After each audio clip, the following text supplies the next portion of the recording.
Uh, okay, we are live, Mandy. Yay!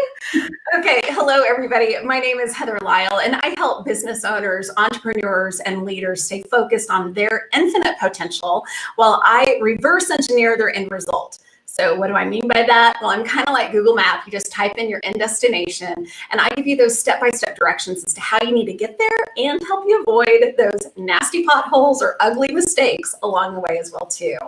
But today we're going to be talking about how business owners and leaders just like you, how you get it done. And yes, I'm talking about the important things. So listen, I know that we all have a million things on our ever-ending to-do list, juggling busy schedules, likely working from home with a partner working from home too. Not to mention trying to stay engaged with your teams virtually and that kind of thing, and balancing family dynamics too. The struggle is real. The challenges can be difficult, but it can be done. So these 15-minute training sessions are designed to feature high-performing women who have developed their own strategies to get it all done.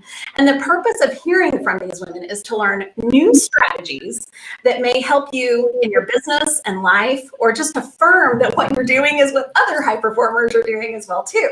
So either way, my hope is that you either walk away from this 15-minute conversation with a nugget of inspiration or learn something new. And let me tell you, the ladies that I've got on my lineup for the next couple of months, they are going to knock your socks off, as will Mandy, I have no doubt. They're inspirational to me, very dear friends, and I know that you're going to enjoy it as well too. So we're going to get this kicked off. Today we are talking to Mandi Malinin with BKD, CPAs and Advisors here in Dallas, Texas. And I just have to say, I met Mandy, has it been almost 2 years ago now? It's been at least a year. At least a year, if not a little bit long. I know it's been a little bit longer. But I met Mandy at, it was that all staff conference thing. Yeah, the horse races. The horse races.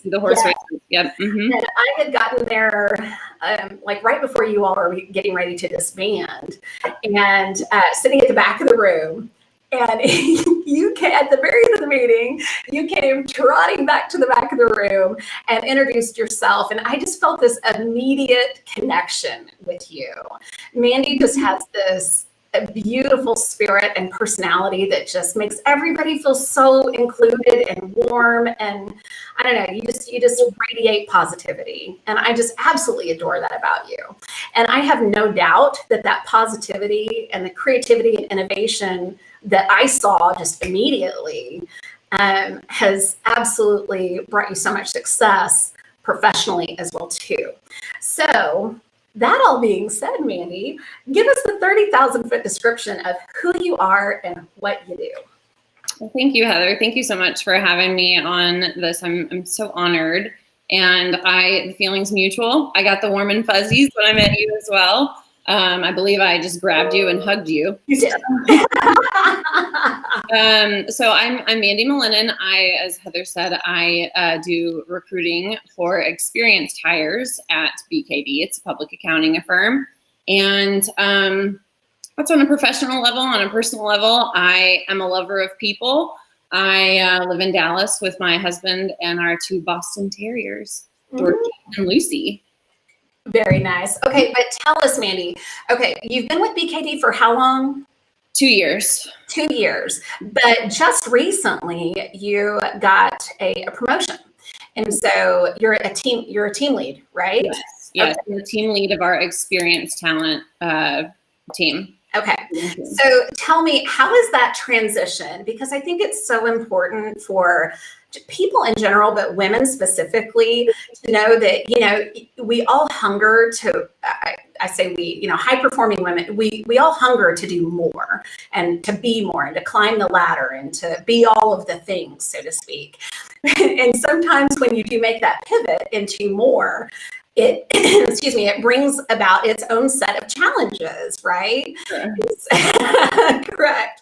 So talk to us about, where you were just about 6 months ago professionally, and how you've had to pivot with this new role, and how that really has impacted time management, your schedule, just how you're having to do things. So essentially, tell us your secret sauce.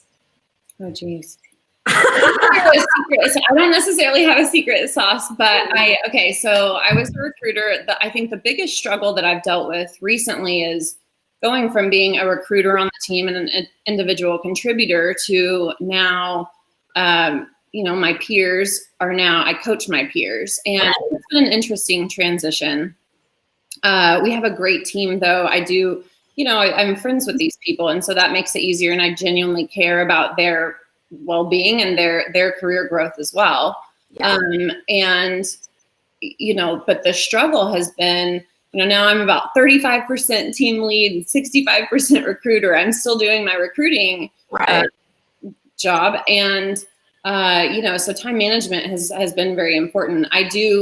When I'm at work, I do time boxing. So I set time aside to check emails. I set time aside to make calls. I set time aside to do those things rather than a to-do list. Yeah. Typically in my personal life, I'm more about the to-do list. I have lists everywhere. My husband can affirm that. But time boxing for me has worked. Actually, one of the girls on my team brought that to a training that we had, and I was blown away. I was like, oh, this is going to cure all my to-do list can go away. And it's been great. So that works for me. And if you just Google it, there's a lot of trainings and different resources you can use. Interesting. Yeah. So I want to go back to, because I just had this epiphany. I was coaching a leader this past spring, and she had been promoted to a C-suite level position.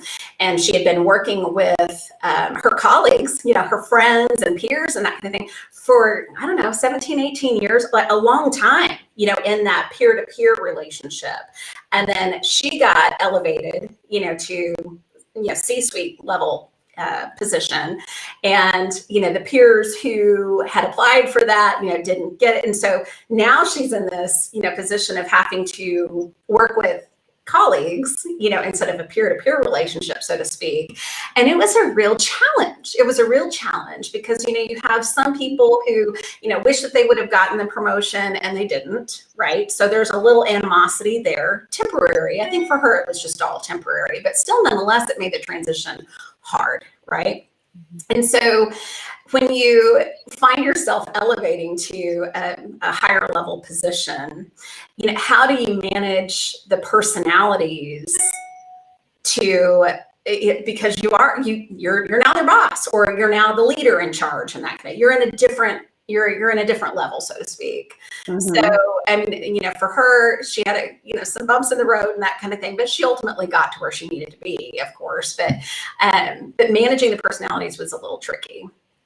Has that been a challenge for you as well too? Just moving into a different role? Moving into the different role has the personalities. I'm fortunate that I know those, and we tend to get along. And a lot of us are the same. We're a bunch of very strong personalities. Yeah. And so that hasn't been as challenging. However, so actually the CEO that's stepping in, BKD, he gave me some advice, and he said something along the lines of, people, don't be their boss. Don't boss them around. People don't do good when just taking orders. Yeah. You genuinely care. It's a team effort. Collaborate with them. So true. Figure out what they want. Help them. Elevate them. Be supportive. And I was like, oh, it's exactly what I want to be. Like that is it. I just want to help them. And so that has really, rather than having that boss title and thinking that, oh, well, now I have all these people, I can tell them what to do. It's really not about that. I want us all to elevate and to get better and to improve. Really, and I remember what I told this client of mine is, you really do have to box your time to meet with some of these individuals, have one-on-one time. You got to listen. I think when you elevate in leadership roles, and especially, me owning my business, you have to really turn on those ears and eyes even more so than what you did before, right? Yeah. So my boss before, so she had one-on-one set up with everyone for 30 minutes every other week. And I was asking her, like, I don't know how I'm going to be able to do that. That's a lot of my time.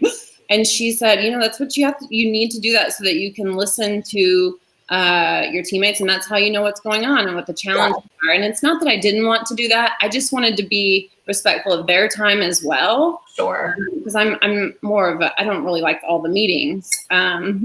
But it's been great. I mean, I have learned what their challenges are. And also it's interesting, excuse me, because I've been in their shoes. I'm still in their shoes part of the time. Right. So I can help them in, some of these challenges I've faced as well. So yeah, for sure. Okay, so pivoting to my next question here. How do you plan for the future? Which I know that has just been crazy chaotic, right now, right? But do you have any certain processes or things that are working for you as you're planning for the future, especially in a recruitment role?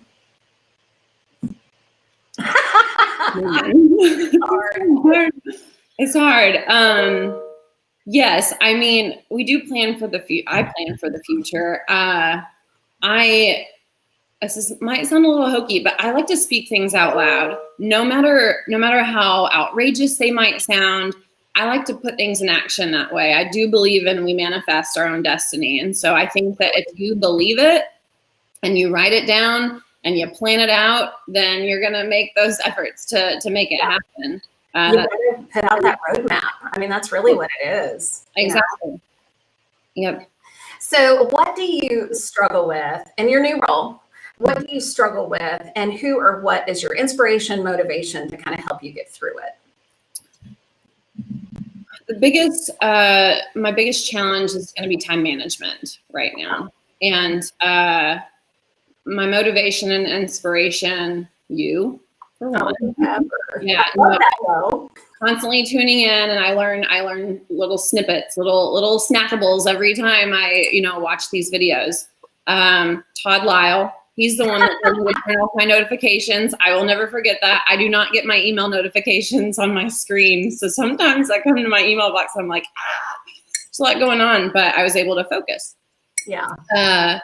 And gosh, Brene Brown, people are just, she speaks about vulnerability in the workplace, and that means a lot to me. That's the kind of leader I would like to be. Yeah. And so those are the top ones I would say that I'm constantly just tuning into. Well, I love and appreciate that. And thank you for the kudos there too. Have you listened to the Brene Brown, the Dare to Lead podcast just yet? I haven't listened to it yet. I did. I listened to it yesterday, and then she has one with juggling. Yeah. This one. But yeah, I think it's going to be great. I mean, I love the book. I loved her Netflix special. Yeah. Just everything she speaks, it resonates with me. I'm all about her.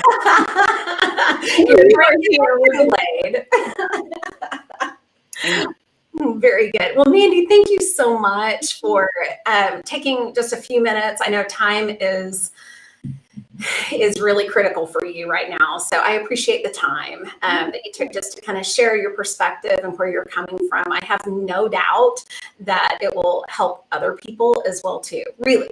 I know it sounds crazy, but I do think that people just need to hear and be affirmed or just learn new stuff along the way as well too. So I do appreciate your time. And I will say this much, next week, 10 o'clock in the morning on October 29th, I've got Shannon Rich, who is the president and CEO of the Gaylord Pickens Museum in Oklahoma and home of the Oklahoma Hall of Fame, and founder of the Lead Her Board, which this is just awesome. The Leader Board advocates for and increases awareness of professional women within their chosen discipline. Shannon is just a rock star, just like you, Mandi. So anyway, I hope that you join us next Thursday at 10 o'clock in the morning for an awesome conversation with Shannon. And again, Mandi, thank you so much. I so appreciate it. Thank you for having me. I appreciate everything you do. This is great. Awesome. I'm so glad. All right. Well, until next time, I'll see you soon. All right. Bye.